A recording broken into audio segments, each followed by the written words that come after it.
Bilal ibn Rabah was born into slavery, a condition that was compounded after he became one of the first believers to follow the teachings of Prophet Muhammad. Bilal's father was an Arab slave, and his mother was a former princess of modern-day Ethiopia, who was also enslaved. Bilal was ruled by a master who punished him for his conversion to Islam. He dragged Bilal around Mecca, encouraging people to mock him.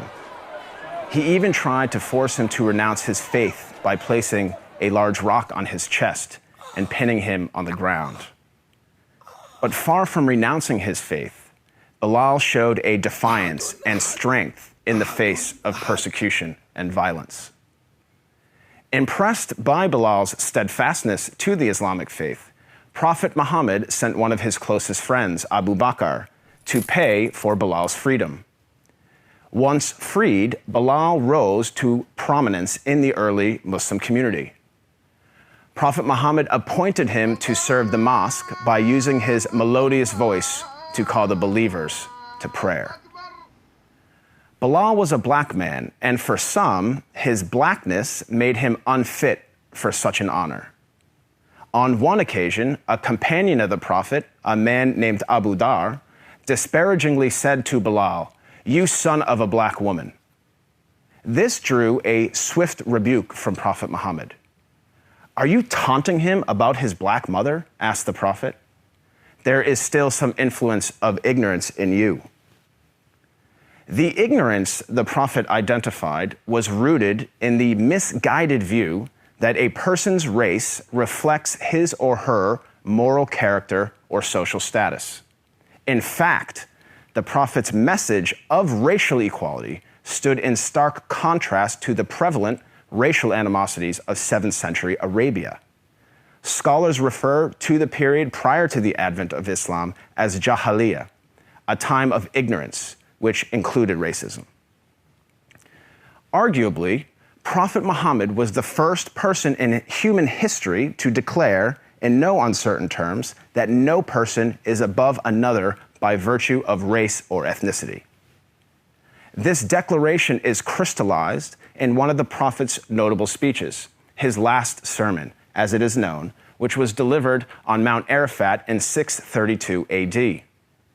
In that sermon, the Prophet unequivocally condemned racism when he said, "All mankind is descended from Adam and Eve.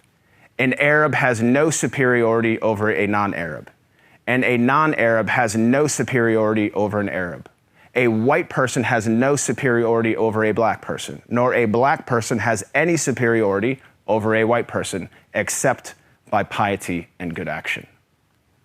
Ever since then, Prophet Muhammad's teachings on racial equality have inspired human beings to strive for racial equality and justice for all. Consider the life of Al-Hajj Malik al-Shabazz, more commonly known as Malcolm X, the black Muslim civil rights leader who battled racism in the 1950s and 1960s. After performing the Hajj, or Islamic pilgrimage, to the city of Mecca, Malcolm wrote his famous letter from Mecca, in which he said, "There were tens of thousands of pilgrims from all over the world. They were of all colors, from blue-eyed blondes to black-skinned Africans. But we were all participating in the same ritual, displaying a spirit of unity and brotherhood that my experiences in America had led me to believe never could exist between the white and the non-white." He added that he had never before seen sincere and true brotherhood practiced by all colors together, irrespective of their color. The Hajj for Malcolm represented a shift away from racism and towards racial equality.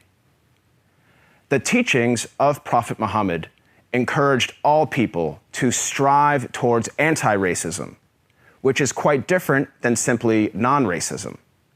While non-racists do not openly express prejudiced views, they also do not work to dismantle racism in any given society. The Prophet of Islam actively challenged and dismantled the covert, the overt, and the systematic racism around him. He identified racism as a symptom and identified its root cause as arrogance in the human heart.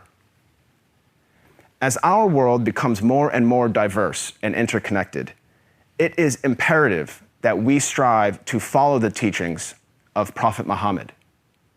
I am not a Muslim myself, but I have to say that I am deeply inspired by the anti-racism of Prophet Muhammad, because he showed that a person is distinguished over another not by race, but rather by the quality of one's character and conduct. I am Craig Considine for the Amir Stein Center.